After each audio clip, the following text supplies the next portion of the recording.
Hi guys, welcome back to our channel. இன்னைக்கு நம்ம வீடியோவில் சாம்பார் சாதம் அதாவது பிஸ்மில்லாபாத் தான் எப்படி பண்ணுறதுன்னு பார்க்க போகிறோம். வாங்க வீடியோக்குள்ளே போகலாம். ஃபஸ்ட்டு வந்து ரைஸும் அப்புறம் சாம்பார் பருப்பு பருப்பு போட்டு கொஞ்சோண்டு சிறுபருப்பு போட்டு ஊற வச்சுக்கோங்க. அது கொஞ்சம் நேரம் ஊறுற கேப்பில் வெங்காயம் தக்காளி தேவையான வெஜிடபிள்ஸ் எல்லாம் கட் பண்ணிடலாம். நான் வந்து வெங்காயத்தை சின்ன சின்னதாக தான் கட் பண்ணேன். ஸோ பிரியாணி போடுற மாதிரிலாம் கட் பண்ணாதீங்க, நார்மலாகவே கட் பண்ணி எடுத்து வச்சுக்கோங்க. இது வந்து 3 மினிட்ஸ் ஷார்ட்ஸு. லாஸ்ட் டைம் வந்து ஏதோ ஒரு கோலம் போட்டிருந்தேன், ஐ திங்க் நியூ இயர் கோலம். அது ஃபுல்லாக வரலன்னு சொல்லியிருந்தீங்க. அதான் இந்த வாட்டி கரெக்டாக வர மாதிரி பார்த்துக்கலாம் அப்படின்னு. எங்கள் வீட்டு வந்து சவுண்ட் ப்ரூஃப் வால்லாம் கிடையாது, நார்மல் வால் தான். அதனால தான் வெளியில் பக்கத்தில் போகிற வண்டி சவுண்டு எல்லா சவுண்டும் கேட்குது.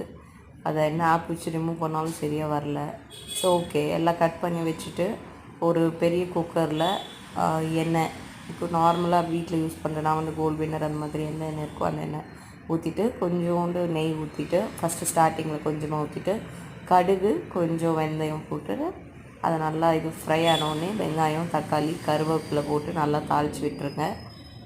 நல்லா தாளிக்கணும். அது நல்லா கொஞ்சம் தாளித்த உடனே காஞ்ச மிளகா எடுத்து வச்சுருக்கேன், அதுவும் காஞ்ச மிளகாவையும் போட்டு அதுவும் நல்லா தாளித்து விட்டுருங்க.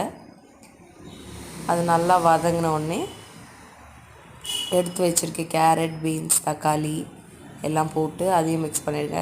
இங்கே ஒரு சில நேரம் வெஜிடபிள்ஸே கிடைக்காது, ஸோ இருக்கிற வெஜ்ஜீஸ் வச்சு பண்ணலான்னு சொல்லிவிட்டு கொஞ்சம் வெஜ்ஜீஸ் தான், அப்புறம் கத்திரிக்காய் இதுவும் போட்டு நல்லா ஃப்ரை பண்ணுங்கள். வெஜிடபிள்ஸ்லாம் கொஞ்சம் நல்லாவே வெந்துடணும், ஏன்னா பிஸ்மில்லாபாத்துங்கிறதுனால. அதுக்கப்புறம் கொஞ்சம் ஃப்ரை ஆனோடனே மஞ்சத்தூள் அப்புறம் சாம்பார் தூள் வந்து நம்ம நார்மல் சாம்பாருக்கு போடுற அந்த பவுடர் தான் நான் இதில் யூஸ் பண்ணியிருக்கேன்.